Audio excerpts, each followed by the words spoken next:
넷플릭스 나는 신이다가 공개되면서 JMS에 대한 내용이 계속 보도되고 있습니다. 그동안 특정한 단체들이 이런 식으로 연일 사람들의 입에 오르내리는 경우가 왕왕 있었죠. 가령 세월호 참사 때 유병언 구원파, 공식 명칭은 기독교 복음 침례였죠. 그리고 코로나 초기에 신천지도 마찬가지였고요. 국민적 공분이 일고 있고 탈퇴자들도 나오고 있는 상황인 건 맞습니다. 사실 바른미디어에도 기독교 복음 선교회 즉 JMS 안에서 탈퇴를 고민하는 사람들, 탈퇴한 사람들의 연락이 지속해서 오고 있습니다. 그런데 저는 이 시점에서 반드시 우리가 생각해 보아야 할 것을 말씀드리고 싶어요. 이 문제는 명백하게 정명석을 처벌하는 것으로 모든 것이 해결되는 문제가 아니라는 겁니다.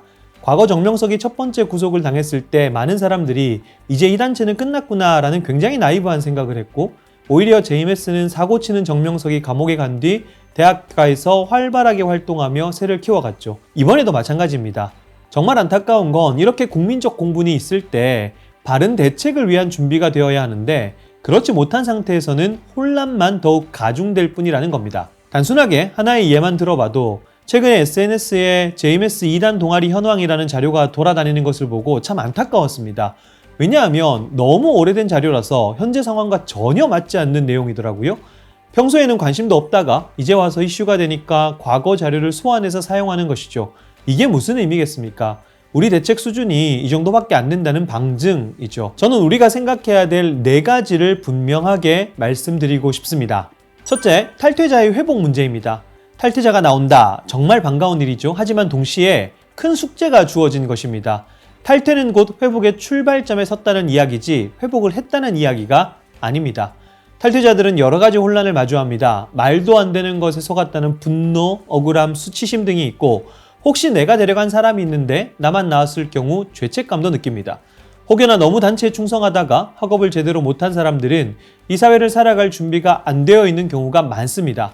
이런 상황들 때문에 다시 JMS로 들어가는 경우도 있죠. 정명석을 믿어서가 아니라 자신을 합리화한 경우입니다. 그리고 어쨌든 오랜 시간 교리적으로 들었던 것이 있어서 교리적 혼란도 극복해야 합니다. 많은 탈퇴자들이 이 과정에서 우울증에 빠지면서 어려움을 겪습니다. 그래서 우리는 탈퇴자들에게 관심을 가져야 됩니다. 그리고 더 나아가 JMS 2세, 즉 소위 모태신앙이라고 하죠. 태어나 보니까 부모가 JMS라서 어릴 때부터 자연스럽게 그 단체에서 자란 사람들도 있음을 기억해야 합니다. 이런 사람들은 더욱 혼란이 심하고 동시에 부모나 형제 중 일부만 탈퇴하고 일부는 남아있는 경우 때문에 가정 안에서 갈등을 겪기도 합니다.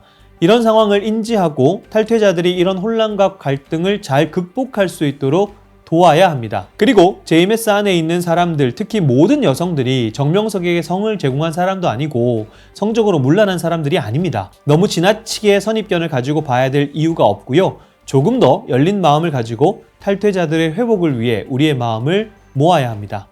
둘째, 공범이 있다는 사실을 잊어서는 안 됩니다. 많은 일반 신도들은 정명석의 성범죄를 몰랐던 것이 사실입니다. 그런데 정명석의 범죄를 알고도 묵인하고 단체 안에서 자신의 유익을 위해 호요식한 자들이 분명히 있습니다. 2인자로 불리며 교리적으로도 신격화되어 있는 정조은 같은 인물이 대표적이겠죠. 이런 단체의 무법, 불법함 여부에 대한 철저한 수사가 필요합니다. 셋째, 단체는 사라지지 않는다는 점을 기억해야 됩니다. 현재 JMS에서 내부 분열의 조짐이 보입니다. 사실 아류가 발생하면 대처는 더 어려워집니다. JMS도 시간이 조금만 지나면 사람들의 기억에서 또다시 흐릿해질 것이고 그러면 이들은 다양한 방식으로 자신들을 세탁해 나가며 단체를 유지해 나가겠죠.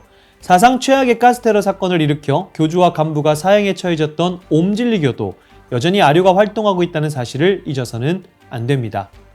넷째, 우리는 왜 이런 사건을 주기적으로 경험해야 하는지도 고민해야 됩니다.